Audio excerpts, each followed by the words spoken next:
The alien capital floated above a calm blue ocean, its towers shining like crystal in the light of 3 suns. From the outside, the palace looked peaceful and beautiful. Inside, Princess Alira felt anything but calm.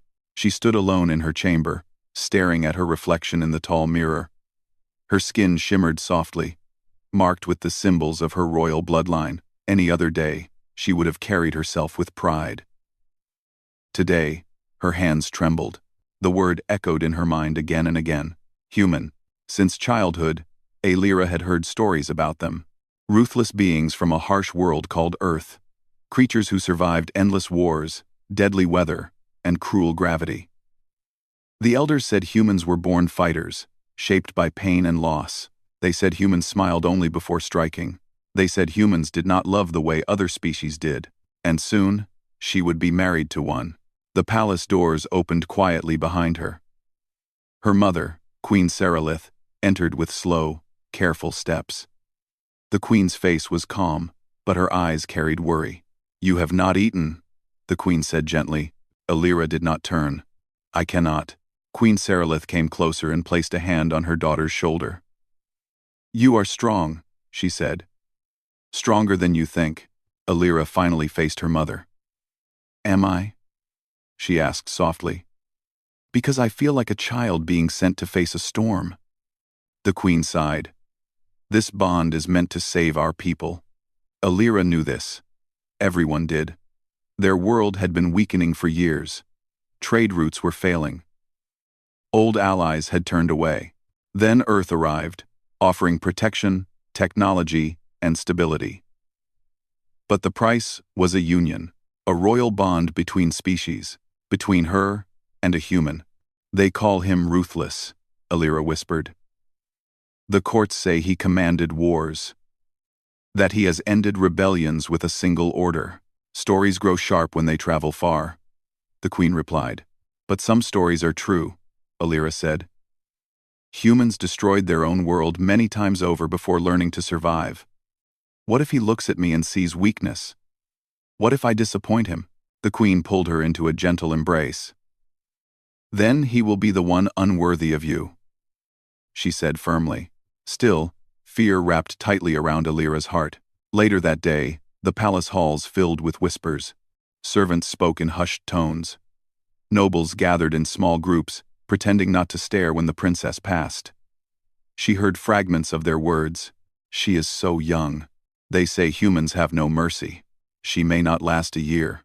Each word felt like a weight pressing down on her chest. Alira escaped to the palace gardens, where glowing plants hummed softly in the air. She sat beside a pool of clear water and closed her eyes. She tried to imagine her future, but all she saw was a shadow shaped like a man she had never met. The arrival announcement echoed through the sky. The human envoy had arrived. The palace shifted into motion. Guards took their positions. Diplomats straightened their robes. Musicians prepared slow, respectful melodies. The entire capital seemed to hold its breath. Alira's legs felt weak as she was guided toward the grand reception hall. The doors were massive, carved with the history of her people. She had walked through them many times. Today, they felt like a barrier between her old life and something terrifyingly unknown. She stood behind the doors, surrounded by attendants. "Princess," one whispered. "Are you ready?" Alira swallowed. "No," she said honestly. "But open them anyway." The doors began to part. Light spilled into the hall. Alira's heart raced as she looked forward, bracing herself for the monster she had imagined her whole life. The human stood alone at the center of the hall. He was tall, taller than most of her people, but he did not loom or spread himself wide. He stood straight, hands relaxed at his sides. He wore a simple, dark uniform, free of decoration. His hair was short, his face marked with thin scars that spoke of age and experience. But his eyes, they were not cold. They were tired. When the doors fully opened, the human turned toward her. At once, he lowered himself in a respectful bow, following her people's ancient custom. The sound of gasps rippled through the court. Alira froze. He waited in silence, head lowered, showing no impatience. This was not what she expected. She forced her feet to move. Each step echoed loudly in her ears as she crossed the hall. When she stopped a few steps away, the human slowly straightened. Up close, she could see the lines on his face more clearly. Not cruel lines, worn lines, the kind shaped by long nights and heavy choices. "Princess Alira," he said, his voice calm and steady. "I am Commander Elias Kane, representative of Earth." His voice did not thunder.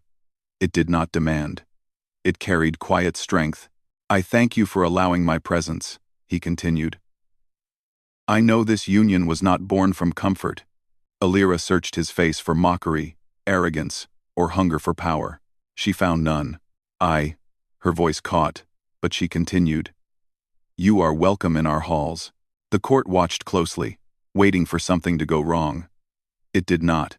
Elias placed a small object on the floor between them and stepped back. "A gift," he said. "Not as a ruler to be obeyed, but as a guest who seeks understanding."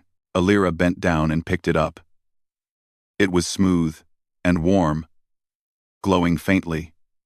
A living crystal, rare even on her world. "This is from Earth?" she asked. "Yes," he replied. "Grown in our deep research sanctuaries. It responds only to care, not force." Her fingers tightened slightly around it. Strange, she thought. The meeting continued with formal words and practiced smiles. Yet Alira felt something shifting inside her. Each time Elias spoke, he looked at her, not over her. Each time someone interrupted her, he waited patiently for her to finish. When the gathering finally ended, Alira returned to her chambers with her thoughts spinning. The stories had not prepared her for this. That night, she stood once more before the mirror, holding the glowing crystal. Fear still lived in her heart, but something else had joined it. Confusion, curiosity, and a quiet, dangerous question. What if the ruthless human was not ruthless at all? Far across the palace, Elias stood alone by a window, gazing out at an alien sky. His reflection looked back at him, heavy with responsibility. He whispered softly, to no one in particular, "I hope I can be enough." And in that moment, two beings from different worlds wondered the same thing, whether the stories that shaped them were lies, and whether the future could be something kinder than they feared. Morning light drifted softly into the palace corridors, touching the crystal walls with warm color. Princess Alira had not slept well. Her dreams were filled with broken images, old stories of humans clashing with the calm voice of the man she had met the day before. Commander Elias Kane. The name felt heavy and strange in her thoughts. She rose early and dressed simply, choosing comfort over ceremony. As she walked through the quiet halls, servants bowed, but their eyes lingered. News of the first meeting had spread quickly. Some whispered in surprise, others in doubt. The human bowed, one servant murmured. "They say he waited for her to finish speaking." Another replied, "Perhaps it is only an act." Those words stayed with Alira as she entered the eastern gallery. Large windows looked out over the floating gardens. She often came here to think. She was not alone. Elias stood near the far window, hands resting behind his back, gazing out at the alien sky. He turned at once when he sensed her presence, and stepped aside, giving her space. "Princess," he said, inclining his head again. "You do not need to bow every time," Alira said softly. "I choose to," he replied. "Respect should not fade after introductions." His answer surprised her. She nodded and joined him by the window. For a moment, neither spoke. "This world is beautiful," Elias said at last. "Peaceful. Peaceful. It was not always so," Alira replied. "We learned to protect it early." Elias gave a small smile. "Humans learned much later." She studied him carefully. "You speak of your people with honesty," she said. "Most would hide their flaws." She studied. "Most would hide their flaws." She studied him carefully. "There is no strength in pretending," he answered. "Only in learning." His words settled quietly between them. As they spoke, members of the royal council gathered nearby, pretending not to listen. Lord Valor, An elder noble known for his sharp tongue stepped forward. "Commander," Valor said, his voice smooth but cold. "May I ask you something?" Elias turned fully toward him. "Of course. You are called a war commander," Valor continued. "Tell us, how many worlds have you conquered?" The hall grew silent. Alira felt her chest tighten. This was the moment she feared. The moment when the mask would fall. Elias did not raise his voice. He did not bristle. "None," he said simply. Valor lifted a brow. "That is not what the stories say." "Stories enjoy noise," Elias replied. "Truth prefers quiet." He looked around the hall. "I have defended borders. I have ended conflicts when words failed. But Earth does not seek to rule your world. If we did, there would be no need for a bond." Murmurs spread through the council. Valor frowned. "And yet you expect us to trust a species shaped by endless conflict?" Elias nodded once. "Yes," he said, "because conflict shaped us to value peace. Pain taught us restraint." Alira watched closely. There was no anger in his eyes, only patience. Queen Seralith entered then, her presence silencing the room. She observed the tension and spoke calmly. "That will be enough for today," the queen said. "This alliance was formed to heal, not to provoke." Valor stepped back, displeased. Later that day, Alira found herself walking beside Elias through the lower gardens. No guards followed closely. This was her choice. "You handled him well," she said. "I expected resistance," Elias replied. "Fear often speaks first." She hesitated. "Does it bother you, being feared?" He considered the question. "It used to," he said. "Now I understand it. Fear is easier than trust. It takes less effort." Alira looked down at the glowing plants beneath her feet. "I was afraid of you," she admitted quietly. Elias stopped walking. "Are you still?" She met his gaze. "I do not know," she said honestly. "But the fear is changing." He gave a small, respectful nod. "That is all I could hope for." That evening, the palace hosted a formal meal. Alira sat beside Elias at the long table, feeling every eye upon them. She noticed how carefully he watched her reactions, how he adjusted his pace to match hers. When unfamiliar food was placed before him, he waited until she tasted it first. "You do not trust the food?" she asked gently. "I trust you," he replied. "And I would rather learn from you than assume." Her cheeks warmed at that. Across the table, Valor whispered sharply to another noble. Alira caught fragments. "Too calm. Deception. Humans are patient hunters." She felt irritation spark inside her. Before she realized it, she spoke. "My future bondmate has shown nothing but respect," Alira said clearly. "If there is concern, speak it openly." The table fell silent. Valor stiffened. "Princess, I only wish to protect you." "Then judge him by his actions," she said, her voice steady. "Not by shadows." Elias turned to her, surprise flickering across his face. For a brief moment, she saw gratitude there. Later that night, alarms echoed faintly through the palace, not loud, but urgent. A security breach in the outer systems. Nothing violent, but dangerous enough to cause panic. Servants rushed. Guards moved quickly. Alira stood frozen until Elias gently placed himself between her and the corridor. "Stay here," he said calmly. "I will assess." "You are not our guard," she said. "No," he replied. "But I am your responsibility now." He coordinated with palace security, offering solutions, not commands. Within minutes, the threat was contained, a system error triggered by outside interference. When calm returned, Alira realized her hands were shaking. Elias noticed at once. "You're safe," he said softly. She nodded, surprised by how much his presence steadied her. That night, alone in her chamber, Alira held the glowing crystal again. Its light pulsed gently in her palm. The ruthless human had not raised his voice, had not demanded authority, had not sought control. Instead, he listened, he waited, he protected without claiming credit. Across the palace, Elias sat at a small desk, recording a message for Earth. "She is stronger than she knows," he said quietly, "and braver than anyone told her." Outside, the stars watched in silence as fear slowly loosened its grip, making room for something neither of them had planned: trust. Though calm had returned, a quiet unease settled into the walls like a shadow that refused to leave. Princess Alira sensed it in the way servants moved faster than usual, in the way guards watched corners instead of doors. Something had changed. She stood on a balcony overlooking the city, her hands resting on the smooth railing. Below, life continued as always.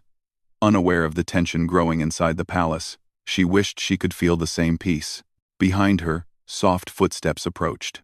"You should not be alone right now." She turned to see Elias standing a respectful distance away. He had changed from his formal uniform into simple travel clothing, blending more with the palace staff than standing above them. "I needed air," Alira said. "So did I," Elias replied. They stood side by side, looking out over the city. For a moment, neither spoke. "You sensed it too," Alira said quietly. "Something is wrong." Elias nodded. "Fear does not disappear. Sometimes it hides." She looked at him. "You think the council?" "Not all of them," he said carefully. "But fear makes people desperate. Desperate people make choices they later regret." Alira swallowed. "This alliance, my bond, it has created enemies." "Yes," Elias said honestly, "but it has also created hope, and hope is just as dangerous to those who benefit from chaos." Later that day, Queen Seralith called a private council meeting. Alira attended, seated beside her mother. Elias stood nearby, silent but alert. Lord Valor was present, his expression unreadable. "The security breach was not an accident," the Queen said calmly. "We have confirmed outside manipulation." Murmurs spread across the chamber. Valor rose. "You suggest sabotage?" "I suggest fear," the Queen replied. "Fear of change." Valor's gaze flicked briefly toward Elias. "Or fear of trusting too quickly." Elias did not react. Alira felt a spark of anger. "Commander Kane has shown nothing but care for our people," she said. "If there is blame to be placed, do so with proof." Valor inclined his head. "Of course, Princess." But his eyes were cold. That night, Alira woke suddenly, her heart pounding. The air in her chamber felt wrong too still. Before she could move, a soft hum filled the room. The lights dimmed, her door sealed. Fear wrapped around her chest. She moved to the communicator at her wrist, but it flickered uselessly. Whatever was happening, it was intentional. The wall opposite her shimmered, revealing a hidden access panel she had never seen before. Someone stepped through, not a guard. Alira stepped back, her breath shallow. A hooded figure raised empty hands. "Princess, do not be afraid. I am here to protect you." The words sounded practiced. "From what?" she demanded. "From the human," the figure said. "He is not what he pretends to be." Alira's fear sharpened into anger. "Leave," she said. "Now, you are being used," the figure insisted. "Earth seeks control. This bond is a chain." Before Alira could respond, the door burst open. Elias stepped inside. He took in the scene in an instant, placing himself between Alira and the intruder without touching either. "Step away from the princess," Elias said calmly. The intruder laughed softly. "See how quickly he claims her space?" Elias did not move. "You sealed her room," he said. "You frightened her. That alone makes you a threat." The figure turned toward Alira. "Princess, order him to leave. See how he reacts." Alira's hands trembled, but not from fear. "No," she said firmly. "You leave." The intruder froze. Elias glanced back at her, surprised. "You do not speak for me," Alira continued. "You violated my safety. That is not protection." The figure's tone hardened. "You choose the predator? I choose the one who stood between danger and me without asking for power," she said. Guards arrived moments later, surrounding the intruder. He was taken away without resistance. When silence returned, Alira realized she was shaking. Elias stepped back at once, giving her space. "I am sorry," he said quietly. "This should never have happened." She looked at him. You arrived before I called for help. I monitor the palace systems, he said. Not to control. To listen. Alira studied his face. There was no pride there. Only concern. If you had not come, her voice faltered. But I did, he said gently. Later, in a secure chamber, Queen Serelith listened as Alira explained everything. Valor stood off to the side, silent. The intruder was aligned with those opposing the alliance. The queen concluded. They hoped to frighten my daughter into rejecting the bond. Valor finally spoke. And instead, Alira lifted her chin. Instead, they showed me who truly respects my choice. Valor's jaw tightened. That night, Alira asked Elias to walk with her. I need to understand, she said as they moved through the quiet halls. Why you accepted this bond? Elias did not answer at once. Because humans learn something late, he said finally. That strength without care destroys everything it touches. I accepted this bond because peace costs something. And I was willing to pay it. She stopped walking. Even if you were hated? Yes, he said simply. She searched his eyes. You never tried to control me. Because control is fear wearing armor. Elias replied. I would rather earn trust. Alira felt something settle inside her chest, firm and warm. Fear no longer ruled her thoughts. She realized then that the stories had not lied about humans being strong. They had only forgotten to mention why. From the shadows of the palace, forces still watched and planned. But something had shifted beyond their reach. The princess was no longer afraid. And the ruthless human was no longer a stranger. They were standing together. The day of the bond ceremony arrived beneath a sky filled with soft silver clouds. The city had gathered in quiet anticipation. From the highest towers to the lowest walkways, citizens paused their lives to watch the future of their world take shape. Princess Alira stood in a private chamber overlooking the great hall. She wore ceremonial robes woven with light, symbols of her people's long history glowing faintly across the fabric. Once, the weight of those symbols had frightened her. Today, they felt steady. Queen Serelith stood behind her, adjusting the final clasp at her daughter's shoulder. You may still choose to delay, the queen said gently. No one would think less of you. Alira shook her head. This is my choice, she said. For the first time, it truly is. The queen studied her daughter's face and smiled softly. Then walk forward without fear. Across the palace, Elias waited alone in the preparation hall. He wore a simple uniform once more, free of rank or decoration. He had refused any symbols of authority, choosing to stand not as a commander, but as a man. He took a slow breath. For years, he had stood before enemies without doubt. Today felt harder than any battlefield. Not because of danger, but because of hope. If she turned away, he would accept it. If she chose him, he would spend his life proving she had chosen well. The great hall doors opened. Music filled the air, low and steady. Alira stepped forward, her posture calm, her gaze clear. The whispers began at once. She is not afraid. She walks as if certain.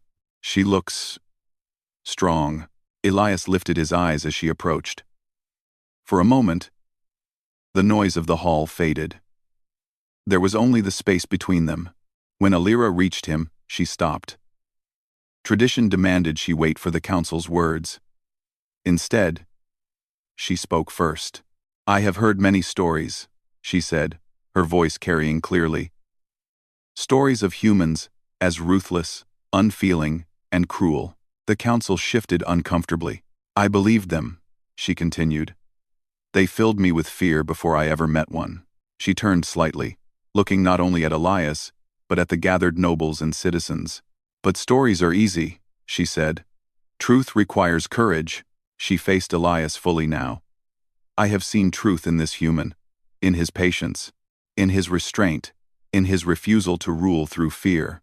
Murmurs spread like ripples through water. Elias lowered his head slightly, not in shame, but in respect. I was told humans dominate, Alira said. Instead, he listened. I was told humans take. Instead, he protected. I was told humans break worlds. Instead, he stood ready to give his life so two worlds would not break again. Silence fell over the hall. "I choose this bond," Alira said firmly. "Not because I was ordered, not because I was afraid, but because I trust him." The hall erupted into sound shock, awe, and something close to hope. Elias looked up, emotion flickering openly across his face. He stepped forward, but stopped himself, waiting. When the queen nodded, he spoke. "I was called Ruthless," Elias said, his voice steady, "because my people survived a world that tried to end us many times over." He looked around the hall, but survival taught us something important. Strength without mercy leaves only ruins. So we learned restraint. We learned care. We learned that true power is choosing not to destroy. He turned to Alira. "I do not seek to own you. I seek to stand with you. If you ever wish to walk another path, I will not block it." Alira smiled softly. "Then walk with me now." The bond ritual began. Light rose around them, gentle and warm.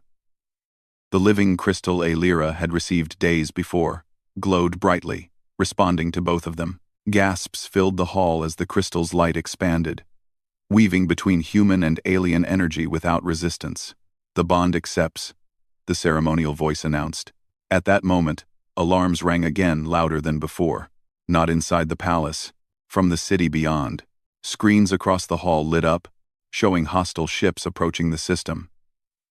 The rival faction had made its final move, hoping to shatter the alliance before it could begin. Fear surged through the crowd. Elias stepped forward instinctively, placing himself between Alira and the threat, though it was still distant. Alira placed her hand on his arm. "Not alone," she said. She turned to the council. "This is what fear creates," she said. "Desperate strikes." Elias activated his communicator. "Earth fleet," he said calmly. "Hold position. Do not engage unless fired upon." The council stared. "You brought an armada?" Valor demanded. Elias shook his head. "I brought protection. There is a difference." Moments passed like stretched wire. Then, a new signal appeared on the screen. The hostile ships slowed, turned, and withdrew. Earth had not threatened them. It had waited. Relief washed through the hall. Alira exhaled slowly. "They expected force," she said quietly. "They did not know how to respond to restraint."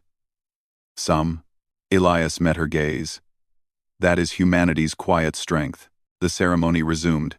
When it ended, Alira and Elias stood together before the people, not ruler and subject, not conqueror and prize, but partners. In the days that followed, news spread across the stars. Not of a ruthless human taking an alien princess, but of a bond built on choice. Worlds watched closely. Some doubted. Many listened. Humanity was no longer just a warning told to frighten children. It became an example. A people who survived darkness and chose to carry light instead. On a balcony overlooking the city, Alira stood beside Elias, watching the suns dip below the horizon. "I was terrified," she said softly. "Of you. Of this future." Elias nodded.